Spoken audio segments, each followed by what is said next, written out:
தினமலர் நேயர்களுக்கு வணக்கம். உரைகள் நிகழ்ச்சிக்கு உங்கள் அனைவரையும் அன்போடு வரவேற்கிறோம். 2016 ராதாபுரம் தொகுதியில் நடைபெற்ற தேர்தலில் அஇஅதிமுகவின் இன்பதுரை அவர்கள் பெற்ற வெற்றி செல்லாது என்று அறிவிக்க கோரி அவருக்கு எதிராக போட்டியிட்ட அப்பாவு அவர்கள் ஒரு மனு தாக்கல் செய்து போச்சு. அது வழக்கு விசாரணைங்கிறது கிட்டத்தட்ட ஒரு 10 ஆண்டுகளாக 3 ஆண்டுகள்லேயே 2019 ஒரு வாக்கை எண்ணிக்கை போஸ்டல் பேலட்டை எண்ணுறாங்க. எண்ணிட்டு ரிசல்ட் டிக்ளேர் பண்ண இடைக்கால தடை விதித்தது உச்சநீதிமன்றம். அதெல்லாம் தாண்டி 2026 தீர்ப்பு ஒரு வழியாக அவருக்கு கிடைத்திருக்கிறது. அப்பாவு அவர்கள் தான் அங்கே வெற்றி பெற்றிருக்கிறார் அப்படின்னு அறிவிக்கப்பட்டிருக்கிறது அப்படிங்கிறத பார்க்குறோம். இன்பதுரை அவர்கள் பெற்ற வெற்றி செல்லாது அப்படின்ற ஒரு விஷயம் கிடைத்திருக்கிறது. எனக்கு இப்போ நீதி கிடைச்சிருச்சு, எனக்கு ரொம்ப ரிலீஃபாக இருக்குது அப்படின்னு அப்பாவு அவர்கள் சொன்னாலும் கூட கிட்டத்தட்ட 10 ஆண்டுகள் மக்களுடைய தீர்ப்பையே முற்றிலும் ஒரு மாறுபட்ட விஷயத்துக்கு நம்ம துணை போயிருக்கிறோம். மக்களோட தீர்ப்பு அங்கே மதிக்காமல் வேறு ஒன்றுக்கு மதிப்பளித்து அவங்களுடைய அந்த 5 ஆண்டு காலங்கிறது போயிடுச்சு அப்படிங்கிறது தான் உண்மையாக இருக்கிறது. அப்படி பார்க்கும் பொழுது இந்த மாதிரி இப்போ என்ன பலன் கிடைத்து விட போகிறது இந்த தீர்ப்புனால? இந்த வெற்றிங்கிறது இப்போ இன்னைக்கு அவர் வெற்றி பெற்றுட்டார் அப்படின்னு ஒரு 10 வருஷம் கழிச்சு ஒரு தீர்ப்பு கிடைக்கும் பொழுது அது என்ன பலனை கொடுத்து விட போகிறது வேட்பாளருக்கும் சரி வாக்காளர்களுக்கும் சரி அப்படின்ற ஒரு கேள்வி எழும்பி இருக்கிறது. அது குறித்து தான் இன்னைக்கு நம்ம பேசுறோம்.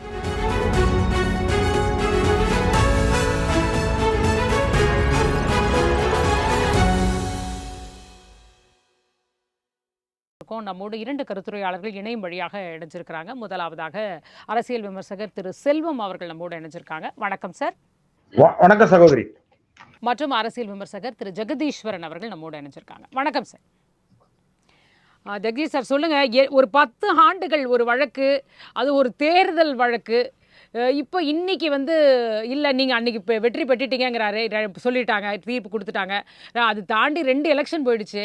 அவரே எலெக்ட் ஆகி அவர் சபாநாயகராகி அது எல்லாமே முடிஞ்சு இன்னொரு தேர்தலையுமே சந்திச்சிட்டாரு. என்ன பெனிஃபிட்? இப்போ இந்த மாதிரி வழக்கு தொடர்றதே வேஸ்டா? நம்ம சில நேரங்கள்ல இதை நம்ம ஒரு சொல்லுவோம், ஆபரேஷன் சக்சஸ் பேஷண்ட் டெட் அப்படிம்போம். ஆபரேஷன் நல்லபடியா முடிஞ்சிருச்சுப்பா, சரிங்க, பேஷண்ட் பொழைச்சிட்டாரு, இல்லைங்க பேஷண்ட் செத்துட்டாரு. கிட்டத்தட்ட அதே மாதிரிதான் இந்த வழக்கு. பாருங்க, நீங்க சொன்ன மாதிரி தேர்தல் வழக்கு அந்த ஆண்டு, அதாவது அந்த 2016 2021 அட்லீஸ்ட் ஒருவேளை வந்திருந்தா கூட பரவாயில்ல, அவர் வெற்றி பெற்றதுக்கு ஒரு 6 மாசமாவது சட்டமன்றத்துல இருந்துட்டு போறாரு அப்படின்னு நீங்க சொல்லலாம். இந்த வழக்கு அந்த வருடமும் வராமல் 2021 2026 அவர் அப்பாவு அவர்கள் சபாநாயகராக இருந்தார், அப்பொழுதும் வரல. இப்ப 2026 வந்திருக்கு. இந்த வழக்கோட தன்மையே பாருங்களேன். நீங்க அப்பா அவர்கள், நீங்க அன்னைக்கு இன்னும் காட்சிகளா ஞாபகம், 2016 கிட்டத்தட்ட கலையபுரமே நடந்துச்சு. கடைசியில ஒரு ஏஜென்ட்டும் அவரும் தர்ணா பண்றாங்க, உள்ளே உட்கார்ந்து போராடுறாங்க, இல்லங்க தப்பு பண்றீங்கன்னு சொல்றாங்க. நமக்கு நியாயமா நம்ம ஒவ்வொரு தேர்தல் கவுண்டிங் போது நம்ம பார்ப்போம், காட்சிகள் பார்ப்போம். போஸ்டல் பேலட்ஸ் திறக்கப்பட்டது 8 மணிக்கு. போஸ்டல் பேலட்ஸ் திறந்து ஒரு பக்கம் எண்ணிட்டே இருப்பாங்க. 8:30 மணிக்கு மேல ஃபர்ஸ்ட் ரவுண்ட்ல இருந்து எத்தனை ரவுண்டோ, அது 14 ரவுண்டோ 15 ரவுண்டோ 21 ரவுண்டோ அதை எண்ணிட்டே இருப்பாங்க. இப்படிதான் இருக்கும். ஆனா இந்த வழக்கை பொறுத்த வரைக்கும் என்ன சொல்றாங்கன்னா, 2 தரப்புமே இதற்கு ஆட்சேபனை தெரிவிச்சாங்க. கடைசியா நம்ம எண்ணிக்கலாங்கிறதுனால அது வச்சுட்டாங்க. அதற்கு பிறகு 18வது ரவுண்டு படி அப்பாவு அவர்கள் கிட்டத்தட்ட 1200க்கு மேற்பட்ட வாக்குல லீடிங்ல இருக்காரு. அந்த நேரத்துல தகவல் வருது. என்ன தகவல்னா, ஜெயலலிதா அவரோட ஆட்சி தான் தொடர போது, நீங்க அவங்கதான் மறுபடியும் அந்த ஆட்சியில இருக்க போறாங்க அப்படின்னு தகவல் வந்த பிறகு 19, 20, 21வது ரவுண்டுல நீங்க எண்ணப்பட்ட வாக்குகள் என்பது இவரை விட, நீங்க அப்பா அவர்களை விட இன்பதுரை அவர்களுக்கு அதிகமான வாக்களா காட்டப்பட்டு வேக வேகமாக எண்ணப்பட்டு கடைசியாக ஒரு 48 வாக்கள் வித்தியாசத்தில் அப்பாவு அவர்கள் தோற்கிறார், இன்பதுரை அவர்கள் ஜெயிக்கிறார் அப்படிங்கிறதா இந்த வழக்கோட சாராம்சம். அதுல அவர் என்ன சொல்றாரு, இல்லங்க 19, 20, 21 இந்த ரவுண்ட நீங்க என்ன முறை சரியில்லை, அதை இன்ஃபிளேட் பண்ணிருக்கீங்க, அதிகமாக நீங்க வாக்களை கூட்டி காமிச்சிருக்கீங்க அப்படிங்கிறது ஒரு குற்றச்சாட்டு. போஸ்டல் பேலட்ஸ்ல இந்த 200க்கும் மேற்பட்ட போஸ்டல் பேலட்ஸ்ல நிறைய பிரச்சனைகள் இருக்கு. அதை இந்த middle school head master sign பண்ணலாமா, சைன் பண்ண வேண்டாமா அப்படிங்கிற ஃபார்ம்ல சைன் பண்ணாம சைன் பண்ண ஒரு பிரச்சனை இருக்கு. அதெல்லாம் நீங்க கன்சிடர் பண்ணணும். போஸ்டல் பேலட்ஸ் நீங்க அதை கவுண்டிங்ல எடுக்கிறது இன்வாலிட்னு சொல்லி ரிஜெக்ட் பண்றீங்க, அதை பண்ணக்கூடாது அப்படிங்கிறதா அவர் முறையிடுறாரு. இந்த முறையீடு நமக்கு எல்லாருக்குமே தெரியும். எலெக்ஷன் நேரத்தில் அது என்னதான் முறையிட்டாலும் ஒருத்தர் தேர்தலில் வெற்றின்னு அறிவிக்கப்பட்டா அதுக்கு ஒன்றும் பண்ண முடியாது, நீங்க கோர்ட்டுக்கு தான் போகணும். கோர்ட்டுக்கு போறாரு. நீங்க அதுவே பாருங்களேன், 2016 இது முடிந்த பிறகும் 2018 தான் இந்த வழக்காக ஏற்கப்படுகிறது. 2018 தான் வழக்காக ஏற்கப்பட்டு 1 வருட காலம் இது கோர்ட்ல நடந்து 2019 கடைசியாக மெட்ராஸ் ஹைகோர்ட் என்ன சொல்றாங்க, இவிஎம் பேலட் பாக்ஸ் தூக்கிட்டு வாங்க மெட்ராஸ் ஹைகோர்ட்டுக்கு. நீங்க வந்து இங்க தூக்கிட்டு வந்து என்னங்க மறுபடியும் 19, 20, 21 என்ன நடந்துச்சுன்னு என்னங்க, போஸ்டல் பேலட்ஸ்ல என்னென்ன இருக்குங்கிறத வெளிப்படையா என்னங்க எண்ணி எங்களுக்கு வந்து சொல்லுங்க அப்படின்னு சொல்லும் பொழுது இன்பதுரை அவர்கள் அவசரமாக உச்சநீதிமன்றத்திற்கு போறார். என்ன போறாரு, எண்ணிட்டாங்க அவங்க ஜட்மெண்ட் ரிசர்வ் பண்றாங்க, எண்ணிட்டாங்க, கொஞ்சம் வெயிட் பண்ணுங்க, நாங்க ஜட்மெண்ட் என்னங்கிற சொல்ல போறோம். நம்ம எல்லாருக்கும் அரசியல் பொறுப்பாக தெரிகிறது, கோர்ட் வளாகங்கள் இருக்கக்கூடிய நிறைய பேருக்கு தெரியுது என்ன யாருடைய முடிவுகள், இது வந்து அப்பா வந்து ஜெயிச்சிருக்காரு அப்படிங்கிற முடிவு எல்லாம் தெரியுது. ஆனா அந்த நேரத்துல இன்பதுரை வேகமாக போறார், உச்சநீதிமன்றத்துல போய் அதுக்கு வந்து நிறுத்தி வைங்க, அந்த ரிசல்ட் நீங்க சொல்லக்கூடாது. அது என்ன காரணம் தெரியல, உச்சநீதிமன்றம் வந்து நிறுத்தி வைக்கிறாங்க, 2019 நிறுத்தி வைக்கிறாங்க. அது அந்த ஸ்டேயை உடைக்கிறதுக்கு கிட்டத்தட்ட ஒரு 5 வருஷம் 6 வருஷம் ஆயிருக்கு. அந்த ஸ்டே உடைத்த பிறகு ஒரு வழியாக நீங்க அன்னைக்கு 2019 அக்டோபர் மாதம் 2019 என்னன்னா அந்த இவிஎம் பாக்ஸஸ்ல என்ன எண்ணினீங்களோ அதை நீங்க இப்ப வெளியே சொல்லலாம் அப்படின்னு சொல்லிய பிறகு அப்பா அவர்கள் தான் வெற்றி பெற்றார். ஒரு 100க்கு 140 ஓட்டு மேல வெற்றி பெற்று விட்டார். என் தோற்ற இன்பதுரை தோற்று விட்டார் அப்படின்னு சொல்லிட்டு இதுல நீங்க என்ன பண்றான்னு கேட்டீங்கன்னா அவருடைய பெயர்கள் எங்கெங்கெல்லாம் இருக்கோ அதெல்லாம் வந்து நீங்க அவருடைய பெயர்களை வந்து இது மாத்திருங்க. 2016 இருந்து 2021 அசம்பிளியில எங்கெங்கெல்லாம் அவருடைய பெயர்கள் இருந்துச்சோ அந்த இதுல எல்லாம் நீங்க பேரை மாத்திக்கங்க. அதே மாதிரி பென்ஷன்ல வந்து ஒரு முழு பென்ஷன் கிடைக்காது, இவருக்கு தான் பென்ஷன் கிடைக்கும் அப்படின்னு சொல்லி சொல்றாங்க. நீங்க இது வந்து காட்டுற ஒரு முடிவுங்கிறது பொதுமக்களோட பார்வையில் நீங்க கேட்கிற மாதிரி இதனால என்ன பெரிய மாற்றம், என்ன பெருசா நடந்துரும், இது எதற்காக இவ்வளவு ஆண்டுகாலம் முதல்ல இழுக்கிறாங்க? இது வந்து கடைசி நம்பிக்கை என்பது நம்ம பல நேரங்களில் உயர் நீதிமன்றம் இல்ல நீதிமன்றம் சொல்லி சொன்னாலும் உச்ச நீதிமன்றம் வரைக்கும் போறோம். அந்த உச்ச நீதிமன்றமும் நமக்கு சரியான தீர்ப்பை கொடுக்கறதுக்கு கிட்டத்தட்ட ஒரு 6 வருட காலம் அந்த வழக்குக்கு வந்து நீங்க ரிசல்ட் சொல்லாதீங்கன்னு தேக்கி வைக்கிறாங்க அப்படின்னா ரொம்ப ஆச்சரியமா இருக்குங்கிறது, அதிர்ச்சியா இருக்குங்கிறது மக்களுடைய பார்வை. இன்னொன்னு நீங்க பாருங்க, ரொம்ப சிம்பிளா நீங்க ஒரு சாமானிய கேட்டீங்கன்னா என்னப்பா பிரச்சனை, 19, 20, 21 எடுத்து வந்து என்னங்க சோஷியல் பேலன்ஸ் எடுத்து என்னங்க முடிஞ்சு போச்சு இல்ல, இது முடிஞ்சு ரொம்ப சாதாரண பார்க்கும்போது முடிஞ்சு போச்சு. இது ஏங்க இவ்வளவு காலம் 10 வருஷ காலமாங்க, ஆச்சரியமா இருக்கு. யாராவது பின்னாடி வரலாறு பார்க்கும்போது 10 வருட காலம் இந்த வழக்கை நடத்துனாங்களா? சரி ஓகே நம்ம சொல்லலாம் 10 வருட காலம் இதை நடத்திட்டாங்க. இன்னும் நடத்தாத வழக்கெல்லாம் இன்னும் 20 வருஷ காலத்துல இருக்கு. சிதம்பரம் அவர்கள் வழக்கு வந்து போட்ட ராஜகண்ணப்பன் சிதம்பரம் வழக்கு ஒண்ணு ஓடிட்டு இருக்கு. இன்னும் அது எப்ப வரும்னு அவங்களே மறந்துருப்பாங்க போலயே, அவங்களே மறந்துருப்பாங்க. முக ஸ்டாலின் சைதை துரைசாமி வழக்கு ஒண்ணு இருக்கு. அவர் சைதை துரைசாமி இப்ப எங்க இருக்காருன்னு தெரியல. முக ஸ்டாலின் வந்து இப்ப வீட்டுல உட்கார்ந்துட்டு இருக்காரு, அவருடைய வழக்கு ஒண்ணு இருக்கு. அது எப்ப வருங்கிறது தெரியல. இதெல்லாம் அடுத்த பெஞ்ச்ல மாத்த போறாங்களா, நடக்குமா நடக்காதா இப்படின்ட்டு இன்னும் நமக்கு இது 2 பிரபலமான வழக்குகள், இன்னும் எத்தனையோ வழக்குகள் இருக்கு. இந்த வழக்கு எல்லாம் எப்பொழுதுதான் இந்த தடவையுமே ஒரு வழக்கு இருக்கே, ஒரு ஓட்டுல ஜெயித்த வழக்கு இந்த ஆட்சி காலத்திலே ஒரு வழக்கு இருக்கு. நீங்க பாருங்க, அன்னைக்கு நம்பிக்கை வாக்கெடுப்புல கடைசி நிமிஷத்துல போய் பெரிய கருப்பன் போய் வழக்கு போட்டாரு. இல்ல நம்பிக்கை வாக்கெடுப்புல நீங்க கலந்துக்க கூடாது, ரைட் ஓகே, ஃப்ளோ டெஸ்ட்ல கலந்து கூடாது, ஓகேங்க. அதுக்கப்புறம் என்னங்க அவர் வந்து ஆனா நீங்க எம்எல்ஏ கண்டினியூ ஆகலாம். சரி இந்த வழக்கம் ஒரு 10 வருஷம் கழிச்சு பாருங்க, இன்னைக்கு தாவேக அப்புறம் தின் மெஜாரிட்டில 107, 108 ஓட்டிட்டு இருக்காங்க. அப்ப ஒவ்வொரு ஓட்டும் ஒவ்வொரு எம்எல்ஏவும் அங்க இருக்கிறதுங்கிறது அவர் எந்த மாதிரி ஒரு மார்ஜின்ல ஓடிட்டு இருக்கிறது ஆட்சிங்கிறது தெரியும். அப்படி இருக்கும் பொழுது நீங்க அதை கண்டுக்காம இப்படி இருக்கீங்க அப்படின்னா நீங்க வந்து என்ன சொல்ல வர்றீங்க அப்படிங்கிற மிக முக்கியமான ஒரு கேள்வி இருக்கு. அப்போ ஒட்டுமொத்தமாக இந்த ஜுடிஷியல் ப்ராசஸ் எப்படி இருக்கு அப்படிங்கிற மக்கள் பார்வை ஏன் இவ்வளவு மோசமா இருக்கு ஒரு கேள்வி எழுப்பி இருக்கு. தேர்தல் வழக்குகளுக்கே இந்த நிலைமைனா அப்ப சாமானியனோட வழக்கு எத்தனை காலம் ஆகும் அப்படிங்கிற மிகப்பெரிய கேள்வியும் இது எழுப்பி இருக்கு. அதனால உண்மையில் இது வந்து துரதிருஷ்டமான ஒன்று. இவ்வளவு காலதாமதம் ஆகும் ஒரு வழக்கிற்கு நீதி கிடைக்கிறதுக்கு இவ்வளவு காலதாமதம் ஆகுங்கிறது மக்களுடைய பார்வையில் இது என்ன விதமான நீதி கேள்விகளாக அது எழுப்பும். அட்லீஸ்ட் இனிமேல் அது நம்ம சொல்ல மாதிரி இப்ப கரண்டா இருக்கின்ற இந்த வழக்கையாவது கொஞ்சம் வேகமாக விரைந்து விசாரித்து ஒரு 6 மாசம் அல்லது 1 வருஷத்திற்குள்ள தேர்தல் வழக்குகளுக்காக ஒரு முடிவு கிடைச்சா கொஞ்சம் சரியாக இருக்கும் நான் பார்க்கிறேன். செல்வம் சார், மக்கள் பிரதிநிதித்துவ சட்டத்துல 86 பிரிவு 7ல 6 மாதத்துக்குள்ள இந்த மாதிரியான வழக்குகள் வந்து முடித்து வைக்கப்பட வேண்டும், இதற்கு ஒரு தீர்ப்பு வழங்கப்பட வேண்டும்னு சொல்லப்பட்டிருக்கிறதா சொல்றாங்க. ஆனா ஏன் இது நடைமுறையில சாத்தியமாகல அப்படின்ற ஒரு கேள்வியும், இந்த மாதிரி ஒரு 10 ஆண்டுகளுக்கு கிடைத்த பிறகு கிடைக்கக்கூடிய ஒரு வெற்றி அப்படிங்கிறது அந்த கட்சிக்கு வந்து என்ன மாதிரியான பாதிப்பை, எந்த வேட்பாளராக எந்த கட்சியாக இருந்தாலும் அந்த கட்சிக்கான ஒரு இழப்பு அப்படிங்கிறது எப்படி இருக்கக்கூடும் அப்படின்றதும், ஏன் இதை வந்து சட்டத்தை வந்து எழுதக்கூடிய சட்டத்தை உருவாக்கக்கூடிய திருத்தி அமைக்கக்கூடிய வந்து மக்கள் பிரதிநிதிகள் இதற்கான விஷயங்களை நீதிமன்றங்கள்ல இதெல்லாம் ஃபாஸ்டா பண்ணணும் அப்படின்றதுக்கான விஷயங்களை ஏன் இன்னும் முன்னெடுக்காம இருக்காங்க அப்படிங்கிற கேள்விகளையும் உங்க முன்னாடி வைக்கிறேன். இதுக்கு பதில் சொல்லுங்க. தினமலர் உரைகள் நிகழ்ச்சியை நடத்துகிற தினமலர் நிறுவனத்திற்கும் நெறியாளர் சகோதரிக்கும் அதே போல என்னுடைய சக பங்கேற்பாளர் என்னுடைய நண்பர் ஜெகதீஸ்வரன் அவர்களுக்கும் தொழில்நுட்ப கலைஞர்களுக்கும் என்னுடைய பணிவான மாலை வணக்கம். சகோதரி, நீங்க இப்ப கேட்டீங்க ஜஸ்டிஸ் டிலேடு ஜஸ்டிஸ் டினைடு அப்படிம்பாங்க. எங்க நீதி பரிபாலனத்துல ஒரு வார்த்தை, முக்கியமான வார்த்தை, தாமதிக்கப்பட்ட நீதி மறுக்கப்பட்ட நீதியாக கருதப்படும்னு சொல்லுவாங்க. அதுதான் உண்மையும் கூட. ஆனா நம்ம ஜுடிஷியரி ப்ராசஸ்ல நானும் நண்பர் ஜெகதீஸ்வரனும் ஒரே அலைவரிசையில் இன்னைக்கு பேசுறோம். ஏன்னா எதிரெதிர் கருத்து பேசவே முடியாது. ஏன்னு கேட்டீங்கன்னா, நம்ம நீதித்துறையில மிகப்பெரிய அளவில் இப்ப சமீபத்துல கூட 2 நீதிபதிகள் ஒரு பெஞ்சு, டிவிஷன் பெஞ்சு ஒரு ஜட்ஜ்மெண்ட் சொல்லுச்சு. ஜட்ஜ்மெண்ட்ல ஒரு அப்சர்வேஷன், நீதிபதிகள் ஒன்றும் ஒழுக்கமானவங்க இல்ல, நீதிபதிகள் மீதும் லஞ்ச புகார் இருக்கிறது, ஊழல் புகார் இருக்கு, அவங்க மேலே கரை படிந்திருக்குன்னு ஒரு நீதி அரசு 2 நீதிபதிகள் கொண்ட நீதி அந்த அமர்வுல செஷன்ல சொன்னாங்க. அதனால அதுதான் உண்மை. ஏன்னு கேட்டீங்கன்னா, இப்போ 2016 இன்பத்துறை வெற்றி பெற்றது செல்லாது, ரைட்டு. ஆனா 2016 to 21 வரை அவர் அனுபவித்த சலுகைகளை நீங்க என்ன பண்ண போறீங்க? அவர் அனுபவித்த சலுகைகள் இருக்கு பாருங்க. அவரு செகண்ட் கிளாஸ் ட்ரெயின்ல அப்ப அவருக்கான சம்பளமும் அவருக்கு தானே இருக்கும் இல்லையா? அது அப்பாவும் அவர்களுக்கு வராது. என்ன பண பலன்களா இருந்தாலும் ஒன்னி ஓய்வூதிய பலன்கள் தான் கிடைக்க போகுது. பணப்பலன்களை விட திரு இன்பத்துறை அவர்கள் செகண்ட் ஏசியில போயிருப்பாரு, கமிட்டி மீட்டிங்ல கலந்துகிட்டு அலவுன்ஸ் வாங்கியிருப்பாரு, டிராவலிங் அலவுன்ஸ் வாங்கியிருப்பாரு, எம்எல்ஏவோட தொகுதி அதாவது அசம்பிளி கான்ஸ்டியூஷன் அந்த படி அந்த டிராவலிங் அலவுன்ஸ் வாங்கியிருப்பாரு.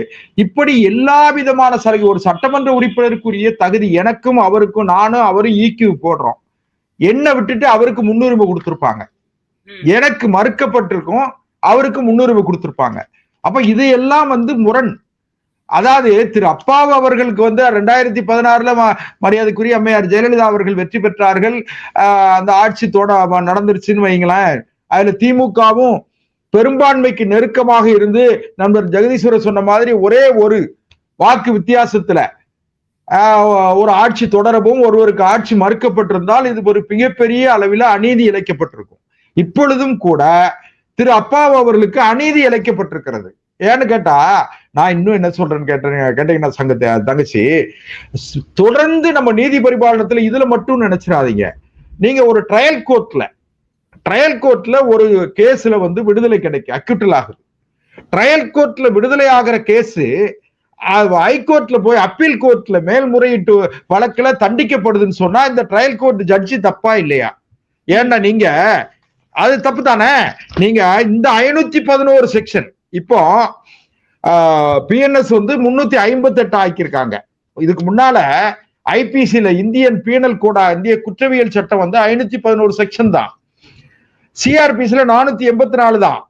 இத நீங்க இதுக்குள்ளதான நீங்க விசாரிக்கிறோம். எந்த நீதிபதியா இருந்தாலும், அது ட்ரையல் கோர்ட் ஜட்ஜா இருந்தாலும் சரி, அப்பீல் கோர்ட் ஜட்ஜா இருந்தாலும் சரி, ஹைகோர்ட் ஜட்ஜா இருந்தாலும், சுப்ரீம் கோர்ட் ஜட்ஜா இருந்தாலும், இந்தியன் லா 511 செக்ஷன் தான் ஐபிசி, சிஆர்பிசி 484 தான். இதுக்குள்ளதான நீங்க விசாரிக்கணும். அப்ப நீங்க ட்ரையல் கோர்ட் நடத்துற நீதிபதி தப்பா? ஹைகோர்ட் அப்பீல் கோர்ட் நீங்க ட்ரையல் கோர்ட் கன்விக்ஷன் கொடுத்ததா, அப்பீல் கோர்ட் அக்யூட்டல் கொடுக்கு. சரி, அப்பீல் கோர்ட் ட்ரையல் கோர்ட் விடுதலை கொடுத்ததா, அப்பீல் கோர்ட் கன்விக்ஷன் கொடுக்காங்க. இப்படி முரணான தீர்ப்புகள் வருது பாருங்க. இப்பவே நீதி பரிபாலனத்துல என்ன செஞ்சிருக்கணும்? அந்த ட்ரையல் கோர்ட் ஜட்ஜி கொடுத்த தீர்ப்பு தப்புன்னு சொன்னா ட்ரையல் கோர்ட் ஜட்ஜை பனிஷ் பண்ணிருக்கணும். பண்ணணுமா வேண்டாமா? இது ஒரு பெரிய விஷயமா சொல்றீங்க. இதுதான் என்றைக்குமே அதெல்லாம் அது அப்படியே அவருடைய கருத்து, அவர் சட்டத்தை பார்க்கும் விதம் அப்படிதானே நம்ம காலங்காலமா புரிஞ்சுட்டு வரோம். கிடையாது. நீங்க அதுதான் சொல்ல, இனிமேலாவது வர்ற காலத்துல எல்லாம் மாறணும். நான் என்ன சொல்றேன்னா, ட்ரையல் கோர்ட் ஜட்ஜி சொன்னது தப்புன்னு சொன்னா ட்ரையல் கோர்ட் ஜட்ஜை பனிஷ் பண்ணுங்க, அவருக்கு ரிமார்க் கொடுங்க. அவரால் பாதிக்கப்பட்டு ஒருவன் சிறையில இருக்கான்னு வச்சுக்கிடுங்க. ஒருவருக்கு 3 ஆண்டு தண்டனை, ஒரு 7 ஆண்டு தண்டனை கொடுத்துறாங்க. வர வேண்டிய இடத்துல இருக்கிறது யாரு? அதெல்லாம் கொண்டு வரக்கூடிய இடத்துல இருக்கிறவங்க யாரு? சகோதரி, பாரதிய ஜனதா கட்சி யாரு மத்தியில யாரு ஆட்சியில் இருக்காங்களோ, ஆட்சி அதிகாரத்தில் மக்கள் பிரதிநிதிகள். ஆனா அந்த மக்கள் பிரதிநிதிகள் இந்த மாதிரி விஷயங்கள்ல எந்த முன்னேற்றத்தையுமோ, எந்த சீர்திருத்தத்தையோ, எந்த சட்டத்தை மாத்துறதோ, புதிய சட்டம் அமெண்ட்மெண்டோ, சட்ட திருத்தங்களோ கொண்டு வர்றதே இல்லையே. ஏன்னு கேக்குறாரு. சகோதரி கேளுங்க, கூடிய வரைக்கும் அவர்களே குற்றவாளிகளாக இருக்கும் போது அவர்களே மக்கள் பிரதிநிதிகளில் பெரும்பாலானவர்கள் மீது வழக்கு இருக்கிறது, வழக்கு நிலுவையில் இருக்கு. அப்ப இது எல்லா அப்ப மக்கள் இது சரியான அப்ப கட்சிகளுக்கான ஒரு பனிஷ்மெண்ட் தான் அப்ப இது. அப்ப இது வந்து நம்ம கண்டிப்பா அநீதின்னு சொல்லவே முடியாதுன்னு நான் புரிஞ்சுக்கிறேன். இல்ல சகோதரி, இது எல்லாம் நான் என்ன சொல்றேன்னா சிஸ்டம் மாறணும். இடையில வந்து கொஞ்ச நாளைக்கு முன்னால சிஸ்டமே கொலாப்ஸ் ஆகி சிஸ்டமே கெட்டு போச்சுன்னு மரியாதைக்குரிய சூப்பர் ஸ்டார் ஒரு முறை சொன்னாரு. அவர் சொன்னதுனாலே கெட்டு போகல, அவர் சொன்னதுனாலே சீர்திருத்தம் ஆயிரல.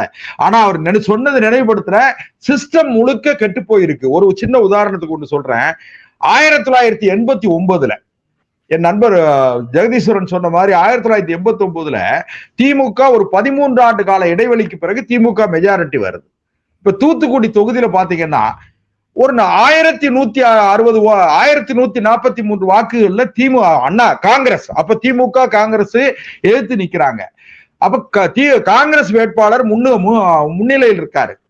அப்போ நான் பெரிதும் மதிக்கிற ஒரு தலைவர், யாருன்னு பேரை சொல்லி நான் அசிங்கப்படுத்த விரும்பல, அவரு அப்ப அனுப் ஜெய்ஸ்வால்னு சொல்லி ஒரு எஸ்பி இருந்தார், ரொம்ப ஆனஸ்ட் ஆபீசர். அவருக்கு போன் பண்ணி சொல்லி டிஎம்கே தமிழ்நாடு முழுக்க லீடிங் வருது, தூத்துக்குடியில ஜெயிச்சுட்டு அனௌன்ஸ் பண்ணுங்க, தேவைப்பட்ட கோர்ட்டு போய் பார்த்துக்கிட்டோம்னு சொல்லி கலவரத்தை உண்டு பண்ணாங்க. அப்போ பேலட் பேப்பர் கலவரத்தை உண்டு பண்ணி பெரியசாமி ஜெயிச்சுட்டாருன்னு சொல்லி டிக்ளேர் பண்ணாங்க.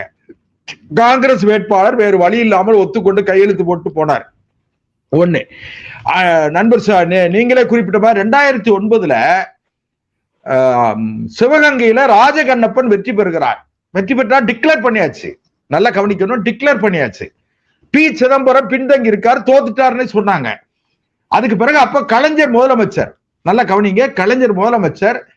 அப்போ எனக்கு நல்லா ஞாபகம் இருக்கு, பவன்குமார் பன்சாலா என்னமோ சொல்லி ஒரு ஐஏஎஸ் ஆபீசர், அவர் தான் district collector as well as district election officer. அவர்கிட்ட சொல்லி நீங்க சிதம்பரம் வெற்றி பெற்றதாக அறிவிங்க, கோர்ட்ல போய் அவங்க பார்த்துக்கிட்டோம் அப்படின்னு சொல்லி கலைஞர் சொல்லியே இது நடந்தது.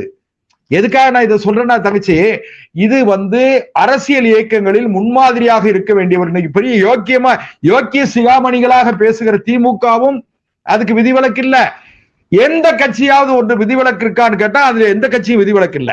இன்னொன்னு, நீங்க இப்ப சொன்னீங்க திருப்பத்தூர் கேஸ், திருப்பத்தூர்ல ஒரு வாக்குகள் வித்தியாசத்துல இப்போ தாவேகா வேட்பாளர் வெற்றி பெற்றதாக அறிவிக்கப்பட்டிருக்கு. அவரு ரீகவுண்ட் கேட்காரு. ரீகவுண்ட் ப்ராசஸ் நடக்கிறதுக்கு என்ன ஆயிரும், மிஞ்சி போனா எது ஒரு 3 மணி நேரம் 4 மணி நேரம் ஆகும். ஹைகோர்ட் என்ன பண்றாங்க, இப்ப கூட இந்த வழக்குல யார் இன்பத்துறை வழக்கில் கூட ஹைகோர்ட் ஆர்டருக்கு வந்து சுப்ரீம் கோர்ட்ல போய் ஸ்டே வாங்குவாரு. யாரு, இன்பத்துறை ஸ்டே வாங்கி இன்னும் ரீகவுண்ட் கேட்பாரு. அந்த ப்ராசஸ் முடியறதுக்கு 10 வருஷம் ஆகும். அம்மையார் ஜெயலலிதா அவர்கள் வழக்கு நீங்க உங்களுக்கு தெரியும், 18 வருஷம் நடந்து 18 வருஷமும் அவங்க பல்வேறு காலங்களில் முதலமைச்சராக இருந்து அதுக்கு பிறகு அந்த அம்மாவை கன்விக்ட் பண்ணாங்க. அதனால எதுக்காக சொல்றேன்னு கேட்டா, நீதி பரிபாலனம் நம்முடைய அரசியல் முறைகளையே மாத்தணும். அரசியல் முறைகள் இருக்கு பாருங்க, மிக பித்தலாட்டத்தனமான முறை. அதனால இந்த பித்தலாட்டத்தனமான முறைகளை மாத்தாத வரைக்கும் இப்படிப்பட்ட தவறுகள் நடந்துகிட்டு தான் இருக்கும். ஏன்னு கேட்டீங்கன்னா, போக்சோ வழக்கா இருக்கட்டும், SC/ST அட்ராசிட்டி ஆக்டா இருக்கட்டும், அல்லது டவுரி ஹராஸ்மெண்ட் ஆக்டா இருக்கட்டும், எல்லாமே எப்படின்னு கேட்டா பழி வாங்குறதுக்காக பயன்படுத்துறாங்க. நான் இன்னும் ஒண்ணு சொல்ற தங்கச்சி, ஒருத்தர் ஒரு அக்யூஸ்ட்னு சொன்னா குற்றம் சாட்டப்பட்டவர் தான், குற்றவாளி கிடையாது. அவரை அக்யூஸ் பண்ணிருக்காங்க. அவரை ரிமாண்ட் பண்ண கூட்டு போகும்போது இந்த நீதிபதி யாரு, ரிமாண்ட் பண்ணக்கூடிய நீதித்துறை நடுவர் இருக்காங்க பாருங்க, ஜுடிஷியல் மேஜிஸ்ட்ரேட், அவனை காலை ஒடிச்சு இப்படி கைத்தாங்கள கூட்டு போறாங்க.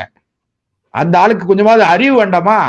ஏன் காலை ஒடிச்சிருக்கியே, என்னப்பா நடந்தது, என்ன நடந்தது அப்படின்னு சொல்லி கேட்டு அந்த ரிமாண்ட ரிஜெக்ட் பண்றதுக்கு கான்ஸ்டிடியூஷன்ல அவருக்கு அதிகாரம் இருக்கு. யாருக்கு? நீதி அரசு, அந்த நீதித்துறை நடுவருக்கு. சொல்றாங்க எல்லாரும் அதுக்கு என்ன, ஆனா அதுக்கு வழுக்கி விழுந்துட்டோம் அங்க, அப்படிப்பட்ட ஒரு பதில் வரும்பொழுது நீங்க அதுக்கு எப்படி ரியாக்ட் பண்ண முடியும்? சகோதரி, ஒண்ணே நான் சொல்லிடுறேன். நான் வழக்கறிஞராகி 32 ஆண்டுகள் ஆகுது. நான் வந்து நோட்டரி வழக்கறிஞராக இருக்கிறேன். நான் என்ன சொல்றேன்னு கேட்டீங்கன்னா, இந்த அந்த ஜட்ஜஸ் இருக்காங்க பாருங்க, மேஜிஸ்ட்ரேட், இவங்களுக்கு எல்லாருக்கும் திருப்பதிக்கு போகணுமா, அந்த அவங்களுடைய ஜூரிஸ்டிக்ஷன் காவல் நிலையத்தில் இருக்கிற இன்ஸ்பெக்டர் தான் என்ன செய்யணும், கார் அனுப்புவாங்க. அவங்க வீட்டுல யாருக்காவது ஒருத்தருக்கு வந்து யாரையாவது ஒருத்தர் கோயிலுக்கு கூட்டு போகணும் அல்லது ஏதாவது ஒண்ணுக்கு போகணும்னா இவங்கதான் காரணம். எல்லாரையும் குற்றம் சுமத்திட முடியாது இல்லையா? பொதுவை இன்னொன்னு கேளுங்க, நான் சகோதரி நான் பொறுப்பேற்றுக் கொண்டு சொல்கிறேன். பெரும்பான்மையானவர்கள் நான் சொல்றேன், நான் யாரையும் பேரை குறிப்பிட்டு சொல்லல, நான் பொறுப்பேற்று சொல்றேன். இது மாறணும். நான் என்ன சொல்றேன், ஆடி அடங்கு வாழ்க்கையடா, ஆறடி நிலமே சொந்தமடாங்கிறது அந்த அறிவு எல்லாருக்கும் பொதுவானது. இந்த வார்த்தை ஆடி அடங்குற வாழ்க்கை 6 அடி நிலத்துக்குள்ளதான் அடங்க போகுதுங்கிறதுக்கு எல்லாருக்கும் பொதுவானது. நடந்து முடிந்த நாடாளுமன்ற சட்டமன்ற தேர்தல்ல நண்பர் ஜெகதீசன் தான் முதல்ல தாவேகாவுக்கு குரல் கொடுத்தாரு. ஆனா இன்னைக்கு அவங்க அளவு கடந்து வெற்றி பெற்றிருக்காங்கன்னா அதுக்கு என்ன காரணம் தெரியுமா தங்கச்சி? நான் முதல்ல இருந்தே தாவேகாவை குறைச்சு மதிப்பிடாதீங்க சொன்னவன். அது நண்பர் ஜெகதீசனுக்கு தெரியுமோ தெரியாது. நான் முதல்ல இருந்து சொன்னேன், தமிழக வெற்றி கழகத்தை திரு விஜயை குறைச்சு மதிப்பிடாங்க சொன்னேன். ஏன்னு கேட்டீங்கன்னா, நாட்டாமை மனநிலையில் ஜமீன்தார் மனநிலையில் இருந்த திமுகவை மக்கள் விரட்டி அடிக்கிறதுக்கு ரெடியா இருந்தாங்க. கோபம் இருந்து திமுக மேல. அதே போலவே அண்ணா திமுக மேல மக்களுக்கு நம்பிக்கை கிடையாது. வேற வழி இல்ல, திரு விஜய் வராரு. இன்னொரு பக்கத்துல அண்ணாமலை பெரிய பூஸ்டிங்க அவர் வருவாருன்னு நினைச்சாங்க, அவரு வரல. இப்படி எல்லா வகையிலும் திரு விஜய் அவர்களுக்கு சாதகமான சூழ்நிலை அரசியல் களம் அமைஞ்சதுனால வெற்றி பெற்றாரு. அதனால நீதித்துறையிலேயே பல சீர்திருத்தங்களை கொண்டு வரணும்னு சொல்றாங்க. முழுமையா பல சீர்திருத்தம் இல்ல, பல சீர்திருத்தம் கிடையாது தங்கச்சி. முழுமையாக சீர்திருத்தம் செய்யணும். முழுமையாக சீர்திருத்தம் செய்யப்படணும். ஒரு செய்தியோட முடிச்சிடுறேன். இப்போ அந்த அரசாங்கம் வந்தாச்சு, புது அரசாங்கம் வந்திருக்கு. இப்போ பப்ளிக் ப்ராசிக்யூட்டர், ஒவ்வொரு டிஸ்ட்ரிக்ட்லயும் ஒரு பப்ளிக் ப்ராசிக்யூட்டர், அப்புறம் government pleader, assistant additional government pleader, additional public prosecutor, இப்படிலாம் எல்லாம் கீழமை நீதிமன்றத்தில இருந்து உயர் நீதிமன்றம் வரைக்கும் போடுவாங்க. இதுல பொலிட்டிக்கல் கலர், அதாவது அரசியல் தாவேகாவை சார்ந்தவர்களோ அல்லது ஏதாவது ஒரு அரசியல் கட்சியினுடைய சிபாரிசுல வந்தாங்கன்னு வச்சுக்கிடுங்க, அந்த கட்சிக்காரன் தவறு செய்து விட்டு நீதிமன்றத்துக்கு போனா அவனுக்கு பெயில் நோ அப்ஜெக்ஷன் சொல்லுவாங்க. இது என்ன முறை? இது எல்லாம் மாறணுங்கிறதுக்காகத்தான் நான் சொல்றேன், எல்லாமே மாற வேண்டும். எல்லாவற்றையும் மாற்றுவதற்கான நேரம் இதுதான். இது மாறணுங்கிறது தான் என்னுடைய பணிவான கருத்து. ஜெகதீஸ்வரன் சார், அதாவது இந்த வழக்கில் நீதிமன்றம் கொஞ்சம் கடுமையான ஒரு அப்சர்வேஷன்ஸ் எல்லாம் பதிவு பண்ணுறத பார்க்குறோம். அதாவது இதே மாதிரி போச்சுன்னா இந்த வழக்கு மாதிரி ஒரு 10 ஆண்டுகள் கழித்து தான் ஒரு தீர்ப்பு இந்த மாதிரி ஒரு வழக்குக்கு கிடைக்கும் அப்படின்னா, அண்டை நாடுகள் மாதிரி நம்ம நிலைமை, இந்தியாவோட நிலைமையும் ஆகிடும். நம்மளுடைய ஜனநாயகமும் நம்ம எவ்வளோ கஷ்டப்பட்டு இந்த சுதந்திரம் வாங்கினோமோ அதெல்லாமே ஒரு பெரிய கேள்விக்குறியாக மாறிவிடக்கூடிய வாய்ப்பு இருக்குது அப்படின்ற மாதிரியான ஒரு அப்சர்வேஷனை நீதிபதிகள் முன் வச்சிருக்கிறத பார்க்கிறோம். இதை நீங்க எப்படி பார்க்கறீங்க? இப்ப இதுல இவங்க யார சொல்ல முன் வராங்க அப்படின்றது புரியல. ஏன்னா நீதிக்கு தான் இவ்வளவு தாமதம் ஆயிருக்கு. அப்ப இது என்ன அவங்க சொல்ல நினைச்சிருக்காங்க, என்ன கன்வே பண்ண நினைச்சிருக்காங்க நீங்க நினைக்கிறீங்க இது மூலமா? நிச்சயமாங்க. இதுக்கு முன்னாடி சார் விட்ட இடத்துல தான் நான் ஒரே ஒரு பாயிண்ட் மட்டும் சொல்லிட்டு கொஞ்சம் தொடர்பில்லாத ஒன்றுதான். இப்ப சொன்னாரு இந்த பிபி அடிஷனல் ப்ளீடர் இதெல்லாம் கரெக்டா பொலிட்டிக்கல் கலர் இல்லாம போடணும்ட்டு. ஒரு ஆடியோ ஒன்று லீக் ஆனிச்சு, நீங்க கவனிச்சிக்கலாம்னு தெரியல. விழுப்புரத்துல பிபி போடுறதுக்கு 35 லட்சம் ரூபாய் ரேட்டு பேசி தாவேகா ஏற்கனவே வித்துருச்சு. இது எல்லா ஊர்களையும் நடக்குது. ப்ளீடருக்கு ஒரு ரேட் வச்சுட்டாங்க, அடிஷனல் ப்ளீடருக்கு ரேட் வச்சுட்டாங்க, எல்லாத்துக்கும் ரேட் ஓடிட்டு இருக்கு. டக்குனு வழியே ஒரு ஆடியோ வந்துச்சு, டப்புனு ஒரே வார்த்தையில முடிச்சாங்க, அது ஏஐ ஆடியோன்னு சொல்லி முடிச்சிட்டாங்க. இன்னைக்கு ஒண்ணும் இல்ல, இன்னைக்கு லஞ்சமும் ஊழலும் எப்படி இருக்குன்னு செக்ரட்டரியேட் போயிட்டு அந்த கட்சியோட பொதுச்செயலர் புஷியானந்தோட ஆபீஸ்ல போய் நின்னீங்கனாலே போதும், லஞ்சம் ஊழலாம் எவ்வளவு சிறப்பா ஒளிஞ்சிருக்கு, எவ்வளவு நல்லா நடந்துட்டு இருக்கு அப்படிங்கிறது தெரியும். சோ அதோட நான் வெளியே வந்துடுறேன், அதை பத்தி ரொம்ப பேச விரும்பல. அது ஒண்ணு. இன்னொன்னு, அடுத்தபடியாக நீங்க கேட்டதுல நீங்க இவங்க சொல்றாங்க, நீங்க பீப்புள் ரெப்ரசன்டேஷன் ஆக்ட் 86(7) அதுபடி 6 மாசத்துக்குள்ள எல்லா எலெக்ஷன் பெடிஷனும் டிஸ்போஸ் பண்ணணும் அப்படிங்கறதா ரூலா இருக்கு. பட் ஆனா அன்பார்ச்சுனேட் நம்ம பண்ண மாட்டேங்கிறோம் அப்படின்னு இவங்க இந்த கோர்ட்டே ஒரு அப்சர்வேஷன் ஜெயச்சந்திரன் அவங்களே சொல்லி கொடுக்குறாங்க. அது ஏன்னா மிக முக்கியமா பாருங்க, நீங்க உயர்நீதிமன்றத்துல கிட்டத்தட்ட அவங்க சொல்லிட்டாங்க, நீங்க இப்ப பேலட் பாக்ஸ் எடுத்துட்டு வா, இங்க வச்சு எண்ணி முடிச்சாச்சு. எண்ணி முடிச்சதுக்கு அப்புறம் அந்த எண்ணுனதுலயே ஏதாவது கோளாறு இருக்கா? இல்ல. இந்த தீர்ப்பு வரல ஏதாவது கோளாறு இருக்கா? இல்ல. அவங்க ஆனா இன்பதுரை அவர்கள் உச்சநீதிமன்றத்தை அப்பயே அணுகிறாரு, சார் ரிசல்ட் வெளியே சொல்லாதீங்க, ஸ்டாப் பண்ணி வைங்க, ஜட்ஜ்மெண்ட் வெளியே சொல்லாதீங்க. இதுக்கு நீங்க முதல்ல எந்த முகாந்திரத்தின் அடிப்படையில் நீங்க முதல்ல ஸ்டே கொடுக்குறீங்க? எனக்கு புரியவே இல்லை. ஏன்னா அதுக்கு முன்னாடி 2 தான் இன்பதுரை போயிட்டாரு, இப்போ சால்சபர் இப்பயும் போயிட்டு, இப்ப நேற்று என்ன பேட்டி கொடுக்குறாரு, அவள் எகைன் கோர்ட்டுங்கிறார், சுப்ரீம் கோர்ட்டுங்கிறார். நமக்கு அப்பா எப்பதான் அந்த வழக்கு முடியும் நமக்கு தோணுது. இது வழக்கு முடியாதா? அதுக்குள்ள அப்பாவும் இருப்பாரா, இன்பதுரை இருப்பாராங்கிறது தெரியாத அளவுக்கு நீங்க மோசமா அந்த வழக்கு நடத்திட்டு இருக்கீங்களே. நீங்க 2 தடவை ஏற்கனவே ஸ்டேக்கு போறாரு, அதெல்லாம் உடச்சு தான் திரும்ப ஹைகோர்ட்டுக்கு வருது. ஹைகோர்ட்டுக்கு வந்த பிறகு ஹைகோர்ட் ஒரு வழியா அந்த கேஸை முடிக்கலான்னு வரும்பொழுது இதனால நீங்க வெளியே சொல்லக்கூடாது. சரி ஓகேங்க, சொல்லக்கூடாது. எத்தனை நாளைக்கு சொல்லக்கூடாது? அது ஒரு 6 வருஷத்துக்கு சொல்லக்கூடாது. இது என்னங்க இது? 6 வருஷம் 7 வருஷம் இந்த ஜெகதீஷன் சார், இப்ப சமீபத்துல ஒரு வாரத்துக்கு முன்னாடி இருக்கலாம், உச்ச நீதிமன்றம் வந்து உயர் நீதிமன்றங்களுக்கெல்லாம் ஒரு அறிவுறுத்தல் கொடுத்திருந்தாங்க. அதாவது தேதி குறிப்பிட்ட தீர்ப்பு வந்து ஒத்திவைக்கப்படுகிறது, தேதி குறிப்பிடப்படாமல் சொல்றாங்க இல்லையா? அந்த மாதிரி ஒரு கட்டத்தை ஒரு வழக்கு எட்டும் பொழுது 3 மாதங்களுக்குள்ள அதற்கான தீர்ப்பை கண்டிப்பா கொடுத்து முடிச்சிடணும்னு சொல்லி ஒரு அறிவுறுத்தல் பண்ணியிருக்காங்க. அப்ப நீதிமன்றங்களும் அதற்கான முயற்சிகளை எடுக்கிறாங்கன்னு தானே பார்க்க முடிகிறது. அதையும் தாண்டி இப்படிப்பட்ட ஒரு டிலே அப்படிங்கிறது போறதா தானே நம்ம புரிஞ்சுக்க முடியுது. இல்லங்க, அந்த அந்த ஆர்டர் நிலையில இருக்கும். நீங்க முதலில் அதெல்லாம் ஃபாலோ பண்றீங்களா அப்படிங்கிற ஒரு மிக முக்கியமான கேள்வி நமக்குள்ள எழுது. ஏன்னா இந்த ஜட்ஜ்மெண்ட்ஸ் நம்ம பார்க்கும் பொழுது அது எழுது. உங்களுக்கு ஒண்ணு இல்லைங்க, இப்போ நாடு முழுக்க நான் மன்மோகன் சிங் ஆட்சி காலத்துல வந்து பாக்குறேன். ஒவ்வொரு முறையும் வந்து லா கமிஷன்ல இருந்து வர ரிப்போர்ட்டா இருக்கலாம், இல்ல மன்மோகன் சிங் வந்து ஏதாவது ஒரு மீட்டிங் போவாரு, கோடிக்கணக்கான வழக்குகள் பெண்டிங்ல இருக்கு. கோடிக்கணக்கான வழக்கு கீழமை நீதிமன்றங்கள் இத்தனை லட்சம் இருக்கு. சிவில் கேசஸ் பாத்தீங்கன்னா 69-70 லட்சம் இருக்கு. கிரிமினல் கேசஸ் பாத்தீங்கன்னா இத்தனை கோடி இருக்கு. கீழமை நீதிமன்றங்கள்ல இவ்வளவு இருக்கு, ஹைகோர்ட்ஸ்ல இவ்வளவு இருக்கு, சுப்ரீம் கோர்ட்ஸ்ல இவ்வளவு இருக்கு. பேசிக்கிட்டே இருக்கும், தொடர்ச்சியா பேசிட்டே இருக்கும். இவ்வளவு டிஸ்போஸ் பண்ண முடியாத அளவுக்கு இருக்கு. வேகன்சிஸ் இருக்கு, ஓகே, வேகன்சிஸ் போட்டு அதெல்லாம் தீர்ந்துருமா? இல்ல. ஜுடிஷியல் ரிஃபார்ம்ஸ் நிறைய தேவைப்படும். ஒவ்வொரு வாட்டியும் நீங்க ஜுடிஷியல் ரிஃபார்ம்ஸ் நிறைய தேவைப்படுது. ஒவ்வொரு முறையும் நீங்க லா கமிஷன் சில ரெக்கமெண்டேஷன்ஸ் கொடுக்குறாங்க, இதெல்லாம் பண்ணணும்னு சொல்லி சொல்றாங்க. நீங்க வந்து எவ்வளவு கேசஸ், எவ்வளவு லோக் அதாலத் மாதிரியான மூலியமாக இந்த கேஸ்ல தீர்த்து வைங்கன்னு சொல்லி சொல்றாங்க. நிறைய நீதி பரிமாண முறைகளை மாத்தணும்னு சொல்லி சொல்றாங்க. இன்னொன்னு, இவ்வளவு நாட்கள் கோர்ட்டுக்குலாம் லீவு தேவையா? இதோ பிரிட்டிஷ் ஆட்சி காலத்துல ஸ்கூலுக்கு லீவ் விட்ட மாதிரி லீவ் விட்டோம், இப்ப இந்த கோர்ட்டுக்குலாம் இவ்வளவு லீவ் தேவையா? குடும்ப நீதிமன்றங்கள் இப்படி செயல்படும் போது மற்ற நீதிமன்றங்கள் செயல்பட முடியாதா? ஏன் இவ்வளவு காலதாமதம் ஏற்படுது? ஒவ்வொரு கோர்ட்டும் கீழமை நீதிமன்றங்கள் மிக முக்கியமாக ஏன் இவ்வளவு கேஸ் ரொம்ப கம்மியா டிஸ்போஸ் பண்றாங்க? ஜட்ஜஸோட ரிட்டையர்மெண்ட் ஏஜையே நம்ம மாத்தி அமைக்கலாமா? இவ்வளவு பேசுறாங்க. பட் பேசிய பிறகும் நீங்க வழக்கு தேங்கிக் கொண்டேதான் இருக்கிறது. ரொம்ப சாதாரண வழக்கு, ரொம்ப வாடகை வழக்கு. 35 ரூபாயில இருந்து 45 ரூபாய் ஏத்தலாமா வேணாமா? அவர் வந்து 10 வருஷமா வழக்கு நடக்குது, நான் பாத்திருக்கேன், கண் கூட பாத்திருக்கேன். எப்பயோ போட்ட வழக்கு, விவாகரத்து வழக்கு. எனக்கு வந்து ஒரு 28 வயசுல ஒரு பெண்மணியோ ஒரு ஆணோ போய் விவாகரத்து குடும்ப நீதிமன்றத்தை போய் எனக்கு விவாகரத்து வாங்கி கொடுங்க, எனக்கு இன்னொரு மறுவாழ்வு நோக்கி நான் போறேன், ஏன் கொஞ்சம் வெயிட் பண்ணுங்க, உங்களுக்கு 10 வருஷம் ஆகட்டும், அப்பதான் உங்க வயசெல்லாம் போய் முடிஞ்சு போயிடலாம், அப்படிதான் கோர்ட் இருக்கு. இது நடக்குதா இல்லையா? இந்த டிஸ்போஸ் ஆக பண்றாங்களா இல்லையா? சார் சொல்ல போக்சோ வழக்குகள், ஏங்க நீங்க போக்சோ வழக்குகள் மிக முக்கியமான குழந்தைகளுக்கு நடக்கின்ற குற்றங்கள். இந்த குற்றங்களை வந்து மறுபடியும் இவங்க நினைச்சு பார்க்க கூடாது. இந்த குழந்தைகளுக்கு ரீகலெக்ட் பண்ணிட்டே இருக்க கூடாது. அப்ப 6 மாசம் 1 வருஷத்துல இது முடிச்சு அந்த குழந்தைக்கு அந்த ட்ரூமால இருந்து வெளியே வாங்க. நீங்க நீங்க வந்து மஜிஸ்ட்ரேட் போய் ஸ்டேட்மெண்ட் வாங்குறதே பல வழக்குகள் நடக்க மாட்டேங்குதுங்க. 1 வருஷம் கழிச்சு போய் வாங்குற கேசஸ் நான் பாத்திருக்கேன்.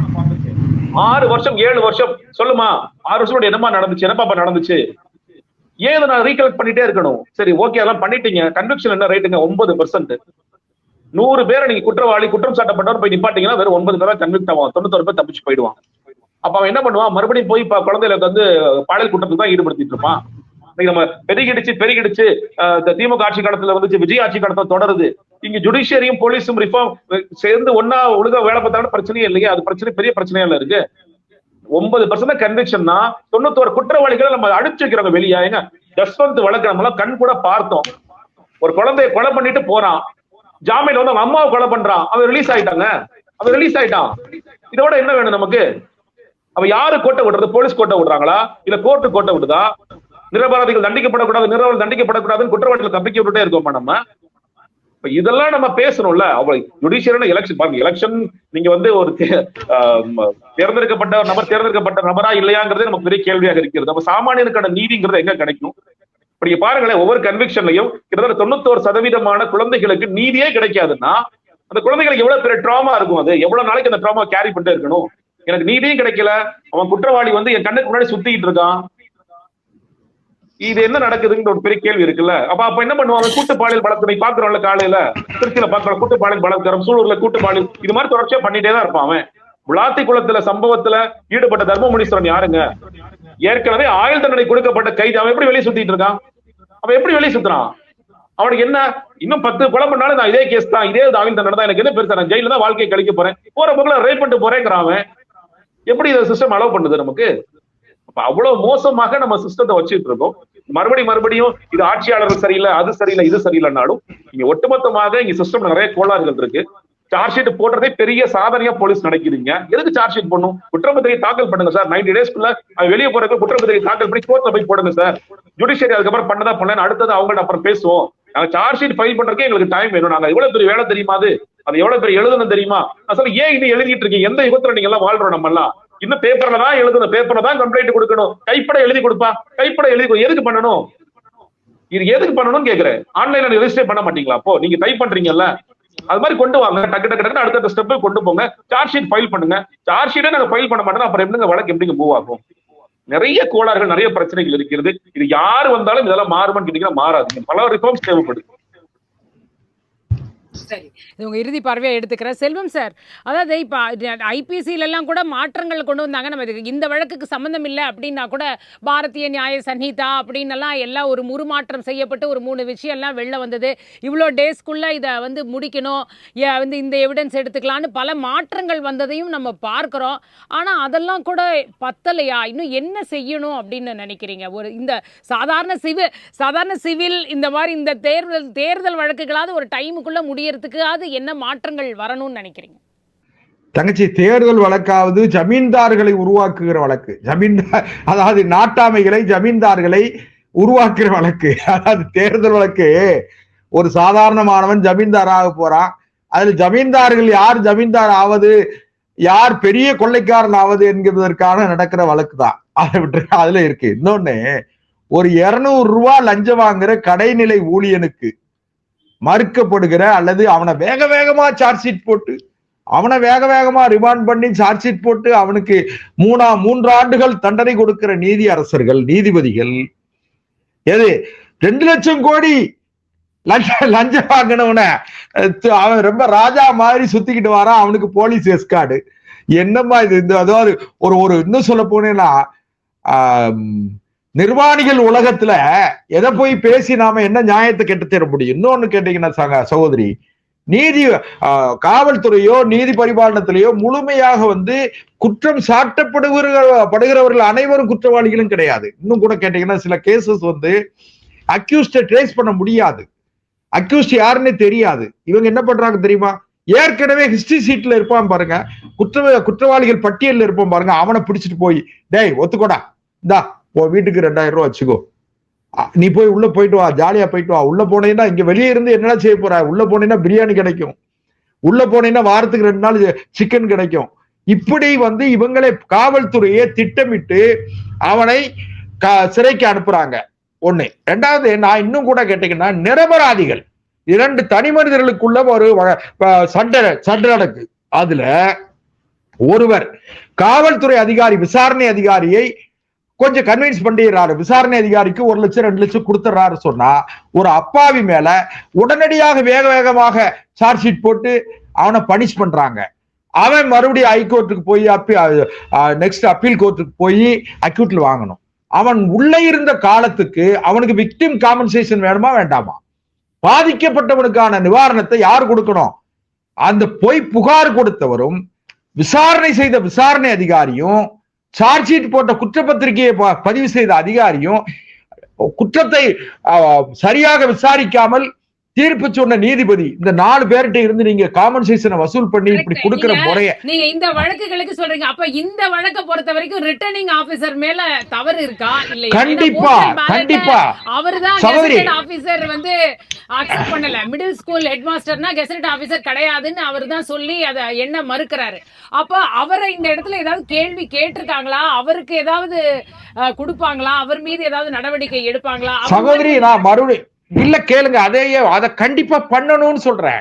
அந்த ரிட்டர்னிங் ஆபீசர், எலெக்ஷன் ஆபீசர் இருக்காங்க பாருங்க, அத்தாரிட்டி, அவங்கள கூப்பிட்டு அவங்கள விசாரித்து அவங்கள பனிஷ் பண்ணி இதுல ஏற்பட்ட வழக்கு செலவு, கால இழப்பீடு, பொருள் இழப்பீடு எல்லாத்தையும் அவங்க கிட்ட இருந்து வசூல் பண்ணணும். அந்த முறை வரணும். ஏன்னு கேட்டீங்கன்னா, ஒரு ஃபைல் வந்து நான் இன்னும் ஒண்ணு சொல்றேன் தங்கச்சி, ட்ரையல் கோர்ட்ல வந்து 3 மாசம், ஃபர்ஸ்ட் அப்பீல் 3 மாசம், செகண்ட் அப்பீல் 3 மாசம், தேர்ட் அப்பீல் யாரு சுப்ரீம் கோர்ட் அப்பீல் இருக்கு பாருங்க, அது 3 மாசம். இப்படி 1 வருஷத்துக்குள்ள அந்த வழக்கு முடியணும். அந்த வழக்கு தண்டிக்கப்படலாம் அல்லது நிராகரிக்கப்படலாம், அதை விடுதலை செய்யப்படலாம். அப்படி இருந்தா மட்டும்தான் இதுல வந்து ஒரு பயம். இன்னும் கூட என்ன கேட்டீங்கன்னா, அதிகாரிகளுக்கு பயம் வரணும், தப்பு செய்யறவனுக்கு பயம் வரணும். இந்த ரெண்டையும் நாம வந்து இணைத்து பார்க்கணும்னு சொன்னா ஜுடிஷியரியில என்டையர் ஜுடிஷியரி சிஸ்டம் ரிஃபார்ம் ஆகணும். இதுல நீதிபதிகளுக்கும் பொறுப்பு இருக்கிறது. நீதிபதிகள் இந்த நண்பர் சொன்ன மாதிரி கவுண்டிங் முடிச்சாச்சு.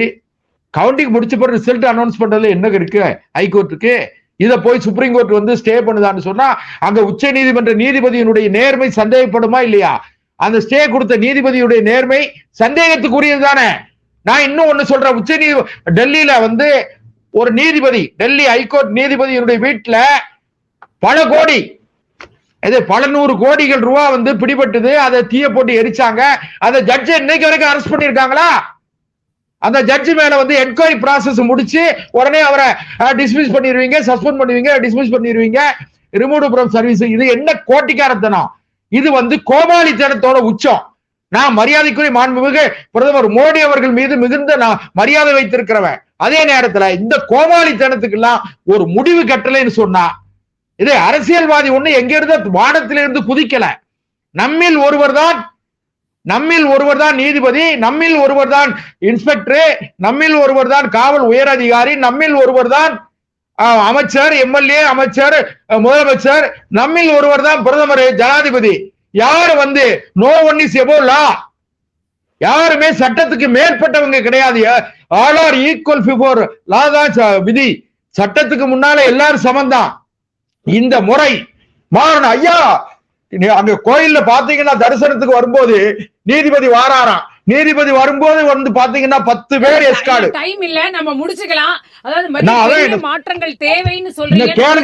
கேளுங்க சகோதரி, முழுக்க எல்லா நீங்கள் நான் உள்பட எல்லோருமே பொறுப்பாளிகள்.